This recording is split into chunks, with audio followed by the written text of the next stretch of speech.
పెద్ద ఎత్తున చెప్పడం జరిగింది తప్పితే నా పర్సనల్ ఎజెండా ఏమీ లేదు. నాకు వ్యక్తిగతంగా వెంకటస్వామి గారు చెప్పండి. నమస్కారం. కోతికి కొబ్బరికాయ దొరికినట్లుగా కాంగ్రెస్ వాళ్ళకి ఈ లేఖ ఏదో దొరికింది, కానీ మేమందరం కూడా కేసీఆర్ గారి వైపే ఉన్నాం. ఆవిడ స్టేట్మెంట్ దీన్ని కొబ్బరికాయ మాకు వాళ్ళ ఇంటర్నల్ విషయంలో వాళ్ళకి చక్కగా లేక ఎవరికి కొబ్బరికాయ దొరికింది అది మేము ఇప్పుడు యాగి వాళ్ళ పార్టీలో వాళ్ళే యాగి చేసుకుంటున్నారు. వాళ్ళు చేసిన దోపిడీకి, వాళ్ళు చేసిన ద్రోహానికి ప్రతిఫలంగా ప్రజలు వాళ్ళని ఇంట్లో కూర్చోబెట్టినారు. ఇప్పుడు దోపిడీకి అవకాశం లేదు, అధికారం చెలాయించి నియంత్రణతో నడపడం అవకాశం లేదు కాబట్టి పిచ్చెక్కింది. ఇంకా పిచ్చి పిచ్చిగా వాళ్ళు మాట్లాడుతున్నారు, పిచ్చి పిచ్చి చేష్టలు వాళ్ళు చేస్తున్నారు. ఇప్పుడు పార్టీకి అంటే ఇప్పుడు రామ్మోహన్ గారు ఒక క్వశ్చన్ అడిగినారు, అసలు ఆ లేఖ రాసింది మీరే అయితే అది లీక్ ఎట్లా అయింది? ఆ లీక్ ఎట్లా అయింది అంటే లీక్ వాళ్ళే చేసుకున్నారు. ఇప్పుడు వాళ్ళు లీక్ వీరులు. ముంబై ఇప్పుడే కాదు, ముందు నుంచి కూడా ఏదో వాళ్ళ సమస్యను ముందే లీక్ చేసుకొని ఇదంతా ఒక పెద్ద ఫ్యామిలీ డ్రామా. వాళ్ళందరూ కలిసి ప్రజా సమస్యల మీద మాట్లాడేటువంటి నైతిక హక్కును, నైతిక అర్హతను కోల్పోయినారు కాబట్టి ప్రజలు కూడా వీళ్ళని నమ్మే స్థితిలో లేరు కాబట్టి పత్రికలలో ఇట్లా చర్చలలో, ఏది టీవీ చర్చలలో మా పార్టీ కనిపించాలి కాబట్టి ఏదో ఒక ఎత్తుగడ వేసి ఇదంతా వాళ్ళు చేసుకున్నటువంటి యాగి. కానీ మా పార్టీకి కానీ మాకు కానీ వాళ్ళ ఇంటర్నల్ గా జరిగేటువంటి అంశాల విషయంలో మాకేమి ఇంట్రెస్ట్ లేదు, మాకు అవసరం లేదు, ప్రజలకు అంతకంటే ఎక్కువ అవసరం లేదు.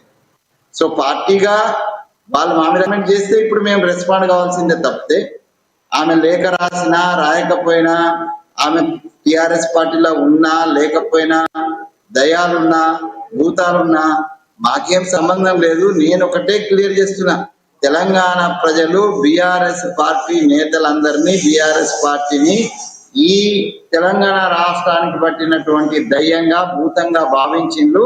ఆ భూతాన్ని వెదలగొట్టి 2023 డిసెంబర్లో కాంగ్రెస్ పార్టీకి అవకాశం ఇచ్చినారు. మేము ప్రజాపాలనతో ముందుకెళ్తున్నాము. వాళ్ళు చేసినటువంటి తప్పులు, వాళ్ళు చేసినటువంటి ద్రోహాలు, వాళ్ళు చేసినటువంటి యాగిలన్నీ కూడా ఇప్పుడు వాళ్ళనే చుట్టుకొని వాళ్ళకే ఇబ్బంది అయ్యే పరిస్థితిని తెచ్చుకుంటున్నారు.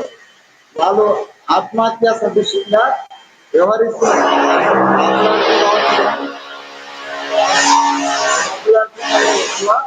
వాళ్ళు పరువు నష్టం జరుగుతుంది, వాళ్ళకు పాపులారిటీ కోసం పాకులాడితే పరువు నష్టం జరుగుతుంది.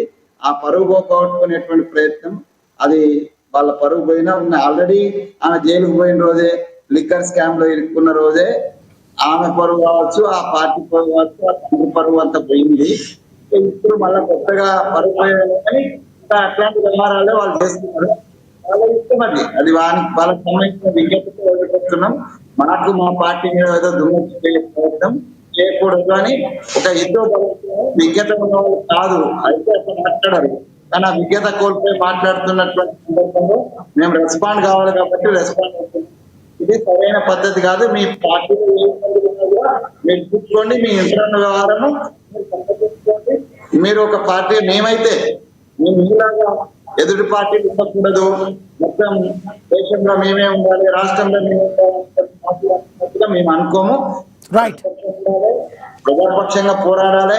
మమ్మల్ని మా విషయానికి వచ్చినప్పుడు మాకు అవసరమైతే గైడ్ చేయాలి, మంచి విషయం తప్పు చేస్తే నిలదీయాలా అని ఒక ప్రజాస్వామ్యయుతమైనటువంటి, రాజ్యాంగబద్ధమైనటువంటి ప్రజాస్వామ్యం కోరుకునే కాంగ్రెస్ పార్టీగా ఆ పార్టీ ఇంటర్వ్యూ ఏదో మేము నాకునే పోవడం కావాలి. ప్రజలు ఓడగొట్టింది అంతే, అయిపోయింది. ఓడిపోయినటువంటి పార్టీ వాళ్ళ నిర్మాణము, వాళ్ళకి సంబంధించిన ఇంటర్వ్యూ మేమే ఇంటర్ఫేర్ కాము, మాకు అవసరం కూడా లేదు.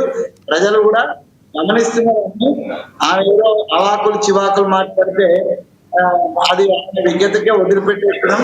కానీ అది లిమిట్ క్రాస్ అయితే డెఫినెట్ గా there will be a revolt. Yes, మళ్ళీ వస్తా సార్, మళ్ళీ మాట్లాడతాం మీతో.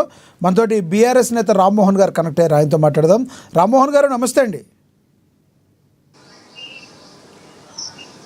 రామ్మోహన్ గారు నమస్తే అండి. నా వాయిస్ వినిపిస్తుందా? ఎస్, వినబడుతుంది క్లియర్గా. చెప్పండి రామ్మోహన్ గారు, ఎవరు మీద కుట్ర చేశారు? కవిత గారి మీద కుట్ర